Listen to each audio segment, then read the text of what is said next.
अस्सलाम वालेकुम व्यूअर्स, मेरा नाम मोहम्मद इमरान है। मैं अपने चैनल पाक न्यूज़ अब से आप लोगों को खुश आमदीद कहता हूँ और नए वालों से अपील है चैनल को सब्सक्राइब कर दें और बेल आइकन को दबा दें। व्यूअर्स, आज जो फैसला सुप्रीम कोर्ट की तरफ से सुनाया जाना था उस फैसले को कल तक के लिए मुलतवी कर दिया गया और महफूज कर लिया गया। कल क्या फैसला आने वाला है उसके ऊपर भी हम इस वक्त बात करेंगे। आपको यहाँ पे ये बताते हैं कि आज सुप्रीम कोर्ट का अहवाल क्या रहा है। सुप्रीम कोर्ट ने आज वहाँ वकला पहुंचे पीडीएम के, उन्होंने वहाँ पे अपनी सफाइयाँ पेश करने की कोशिश की। 1 घंटे तक इनके वकील सफाइयाँ पेश करते रहे, लेकिन 1 घंटे में इन्होंने कोई ऐसी बात नहीं की कि इलेक्शन किस वजह से मुलतवी किया जाए और क्यों मुलतवी किया जाए। इन्होंने अदालतों के ऊपर चढ़ाई करने की कोशिश की। 3-4 दिन से ये प्रोसीजर चल रहा था, कॉन्फ्रेंसेस हो रही थी, पीडीएम की जमात की बैठकें हो रही थी और अदालत के ऊपर चढ़ाई की जा रही थी। उनके ऊपर प्रेशर बिल्डअप किया जा रहा था कि उनको किसी तरीके से इतना खींचा जाए कि वो अपने फैसले को चेंज करने की तरफ सोचें। और यहां तक कहा गया कि इन 3 जजेस के फैसले को नहीं माना जाएगा। लोग अपनी मनपसंद के जजेस से फैसला करवाना चाहते हैं। चीफ जस्टिस ने आज ये कहा, उन्होंने कहा जी पूरी दुनिया में किस जगह पे ऐसा होता है कि आप अदालतों में अपने पसंदीदा जजेस के फैसले को मानेंगे और जो फैसला आपके खिलाफ आएगा उसको आप नहीं मानेंगे। उन्होंने पीडीएम के वकीलों को, चीफ जस्टिस साहब ने यह भी कहा कि एक तरफ आप हमारा बाइकआउट करने का लामिया जारी करते हैं और दूसरी तरफ आप सुनवाई का हिस्सा भी बन रहे हैं। या तो पहले ये लिख कर दें कि आपने कोई ऐसा लामिया जारी नहीं किया कि हम बाइकआउट कर रहे हैं। इसके ऊपर जो वकील था उस वक्त मौजूद वहां पे, उसने ये कहा कि हमने कोई ऐसा लामिया जारी नहीं किया। तो फिर उसके मुकालमे में चीफ जस्टिस साहब ने उसको ये बोला कि आप हमें लिख कर दें कि आपने कोई ऐसा लामिया जारी नहीं किया। इलेक्शन कमीशन की तलबी की गई थी, इलेक्शन कमीशन जो है वो वहां पे नहीं पहुंचा। आज की डेट में एक इलेक्शन कमीशन की इतनी जरूरत है कि आपको चीफ जस्टिस ऑफ पाकिस्तान बुला रहे हैं और इतना क्रिटिकल किस्म का केस चल रहा है कि उसके ऊपर आपका होना बहुत जरूरी है, क्योंकि आपने उनके सवालों का जवाब देना है कि किस वजह से इलेक्शन को मुलतवी किया जाए। दूसरी जानब अगर कल फैसला पीडीएम के खिलाफ आता है तो उसमें क्या हो सकता है? उसमें यह हो सकता है कि अगर पीडीएम के खिलाफ फैसला आ सकता है, उसमें आर्टिकल 6 भी लगाया जा सकता है, उसमें मौजूदा वजीर आजम को या किसी वजीर को फारग भी किया जा सकता है 5 सालों के लिए, जैसे यूसुफ रजा गिलानी साहब को किया गया था। ऐसे शहबाज शरीफ साहब को भी अपने वजारत उज़्मा से हाथ धोने पड़ सकते हैं। किसी भी चीज के लिए कल आप तैयार रहें, कुछ भी फैसला सुनाया जा सकता है जो आज की डेट में महफूज किया गया है। और ये फैसला जराए के मुताबिक यही आएगा, किसी ना किसी की नाअहली हो सकती है। और दूसरी जानब फैसला ये भी हो सकता है कि इलेक्शन ऑन टाइम होंगे और आप लोग जो है अपने तमाम तर इंतजामात कंप्लीट करें। वफाकी कबीना का इजलास हुआ, रजिस्ट्रार सुप्रीम कोर्ट की खिदमात वापस लेने का फैसला इस काबीना के इजलास में किया गया। और उन्होंने कहा कि मौजूदा जो बेंच है, शहबाज शरीफ साहब का ये कहना है कि मौजूदा जो बेंच है इससे फैसला करवाना इंसाफ के तकाज़ों की मुनाफी होगा। उन्होंने कहा कि हम इस बेंच को नहीं मानते, इन 3 जजेस के बेंच को, इनके फैसले को हम नहीं मानेंगे। और वजीर कानून साहब ने यह कहा कि अगर फैसला उजलत में सुनाया गया तो फैसला नहीं मानेंगे।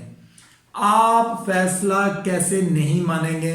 पाकिस्तान की सुप्रीम कोर्ट का सबसे आला अदलिया का यह फैसला होगा, उसको क्यों नहीं माना जाएगा? क्या अगर यह फैसला नहीं मानते उसके ऊपर तौहीन अदालत होगी? और तौहीन अदालत का जो मुर्तकिब होगा उसके लिए नाअहली है, यह पक्की बात है।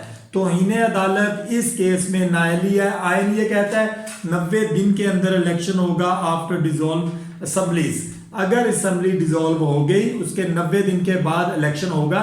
या फिर आप तरमीम ऐसी करें कि आने वाले सालों में अगर कोई 1 असेंबली या 2 असेंबलीज या 3 असेंबलीज डिसॉल्व करता है तो इलेक्शन अपने जो है टर्म्स के मुताबिक होगा। उन जो एरियाज हैं, उन सूबों में आप लोग इलेक्शन नहीं करवाएंगे, या तो कोई इस तरह का कानून पास करें। जबकि आइन क्लियर है, आइन की बालादस्ती को कायम रखने के लिए عدالت کو اپنا فیصلہ میرٹ کے اوپر سنانا پڑے گا اور اس کے اوپر سٹینڈ لینا پڑے گا۔ عدالتوں کے ساتھ وکلا برادری بھی کھڑی ہے اور پاکستانی عوام بھی کھڑی ہے۔ عدالتوں کو یاد رکھنا چاہیے کہ اگر آج فیصلہ انصاف کے اوپر نہیں ہوگا تو ایسے ججز کو ساری عمر تک جو ہے وہ یاد رکھا جائے گا۔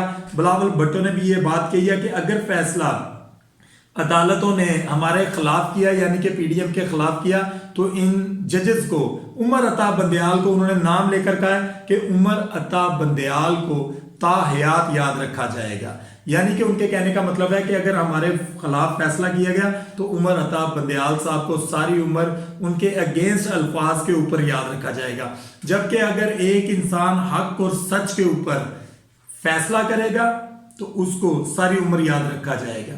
وہ ایک فقرہ بھی بڑا مشہور ہے کہ گیدڑ کی 100 سالہ زندگی سے شیر کی ایک دن کی زندگی جو ہے وہ بہتر ہوتی ہے۔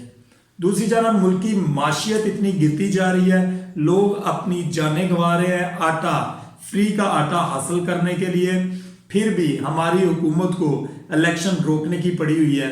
ان کو اس چیز کا احساس نہیں ہے، غریب آدمی مر رہا ہے، مر چکا ہے، کب تک وہ ان کے ظلم و ستم کو برداشت کرے گا؟ یہ نہ ہو ایک دن آ کے ان کا گریبان پکڑ لے۔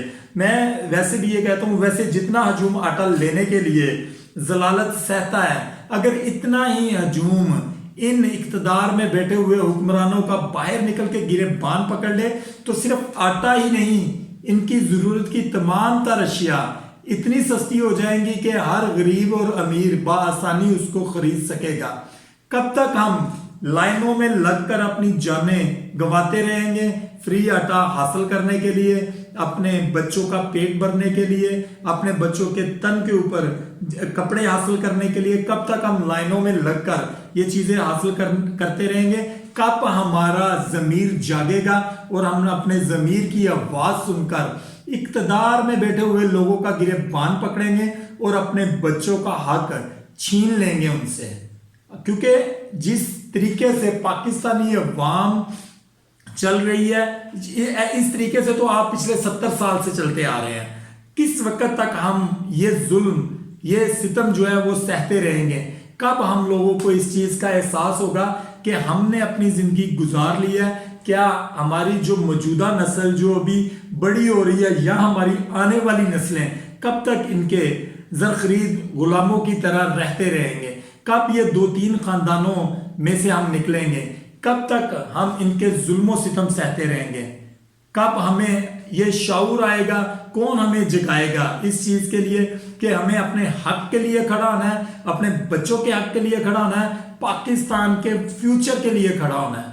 میری دعا ہے کہ اللہ تعالیٰ ہمارے ملک کے اوپر کسی ایسے حکمران کو مسلط کرے جو ہمارے ملک کو قانون، شریعت اور اسلام کے مطابق چلائے، اور میری یہ بھی دعا ہے کہ اللہ تعالیٰ ہمیں اور ہمارے ملک کو ان جیسے منافقین سے بچائے، اور اللہ تعالیٰ ہمارے ملک کے اوپر کسی ایسے عادل کو جو عدل کرنے والا ہو، جو انصاف کے لیے کھڑا ہونے والا ہو، جس کو اپنی جان کی، اپنے بچوں کی جان کی بھی پرواہ نہ ہو، لیکن وہ قانون کی بالادستی کو قائم کرنے کے لیے فیصلہ کرے۔ اللہ تعالیٰ ہمیں کوئی ایسا عدل کرنے والا انسان میسر کرے۔ آمین ثم آمین۔ اپنا اور اپنی فیملی کا خیال رکھیں، جہاں بھی رہے خوش رہیں۔ پاکستان زندہ باد۔